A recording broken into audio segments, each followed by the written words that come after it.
Sejam todos muito bem-vindos, muito bem-vindas. Eu sou Malu Teixeira, psicopedagoga, professora, desde 1983. Sou filha da Dona Terezinha e do seu Valdemar.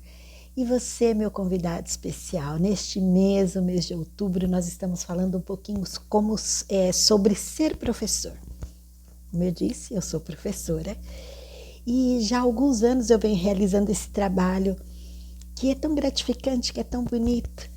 E esta é a segunda parte de um vídeo que nós já postamos, falando sobre uma experiência profissional que eu tive quando eu tinha mais ou menos 19 anos. É muito bom.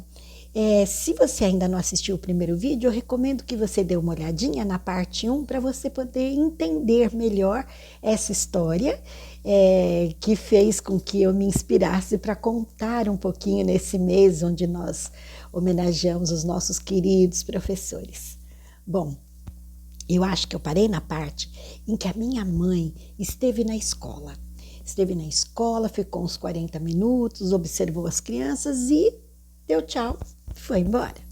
Quando eu cheguei em casa, já no final da tarde, eu cheguei cansada e rápido, porque eu precisava ir para a faculdade, tomar um banho, enfim. E aí ela me disse, nossa, você chegou tão correndo e nem observou as coisas que estão lá na sala? E eu disse, não vi mesmo. Ela disse, então vai lá dar uma olhadinha. Quando eu cheguei lá, gente, haviam várias sacolas com calçados, com roupas, com produtos de higiene pessoal. E eu fiquei sem entender, perguntei para ela, mas para que isso? E ela me disse, para os seus alunos. Sabe, filha, essas crianças que Deus colocou na sua vida neste ano, antes de aprender a ler e escrever, elas precisam aprender a ser gente. Elas precisam aprender que elas são humanas. Elas não sabem disso, elas não sabem o valor humano que elas têm. Então, eu recomendo que antes de começar a ensinar o que você quiser, seja lá o AEIOU, Babebi Bobu, fazer alfabetização em língua portuguesa, em matemática, seja lá no que for, você precisava primeiro orientar essas crianças, trabalhar no que ela quis dizer, né, com a autoestima deles. E ela tinha toda a razão.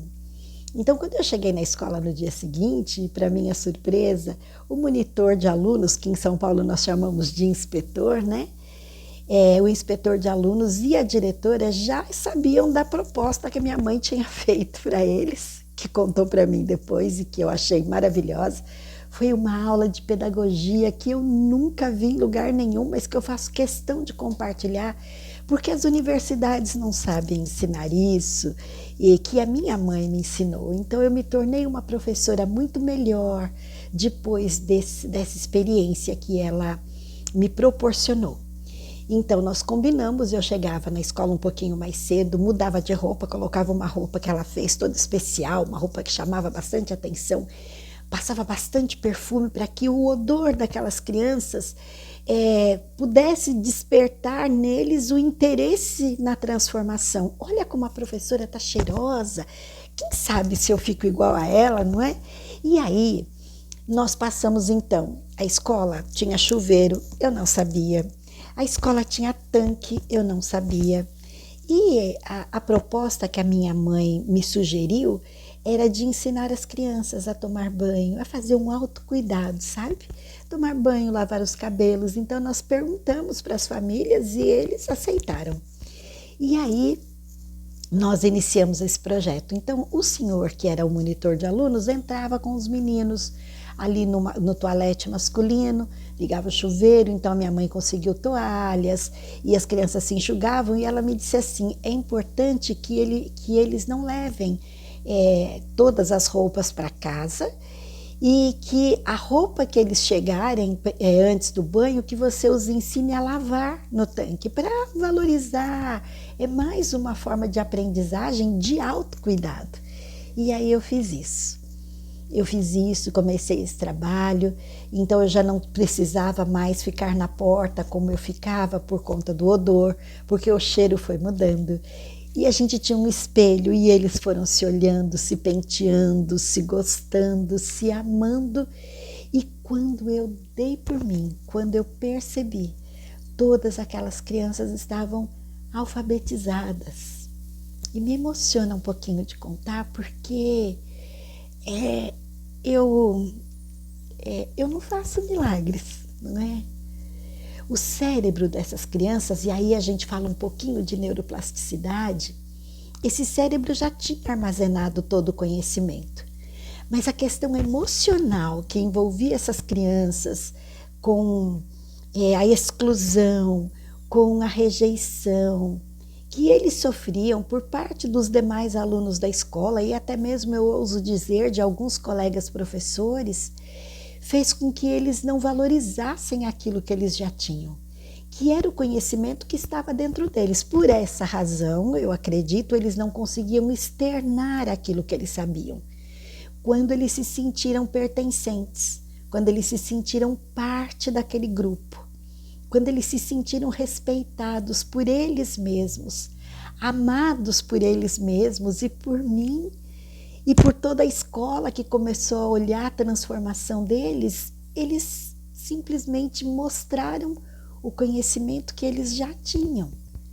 Então, não é possível que uma pessoa passe por uma escola, que no caso deles, eles já estavam na escola desde os 7 anos, alguns deles já tinham 15, 16, não é possível que nesse período de tempo eles não tivessem adquirido um conhecimento. Então, a escola daquele tempo, ela usava como forma de ensinar a reprovação, porque ali o aluno teria a oportunidade de rever todo aquele conteúdo. E hoje, felizmente, a gente já entendeu que não é necessário rever tudo aquilo que você viu. Quando você não domina um conteúdo, existem outras estratégias para que você o compreenda e que possa dar continuidade, não é? No processo de ensino-aprendizagem. Então, como eu disse agora, nós vemos a educação como um processo de ensino-aprendizagem. Bom, eu quero deixar aqui o meu grande abraço a todos os colegas professores e dizer que nós vamos ter um próximo vídeo onde eu vou contar mais uma das histórias, uma das minhas histórias de sala de aula, que eu chamo de a aula sobre um bolo de giz. Então vem comigo nesse próximo vídeo, você sempre será muito bem-vindo e eu espero que essas ideias que eu venho compartilhando, porque essa de hoje também foi uma ideia de autocuidado, que elas possam ser úteis para professores, para pais, para cuidadores, para educadores em geral. Muito obrigada pela sua companhia e até breve. Que esse mês seja um mês de muitos frutos para todos nós professores. Um beijo e até breve.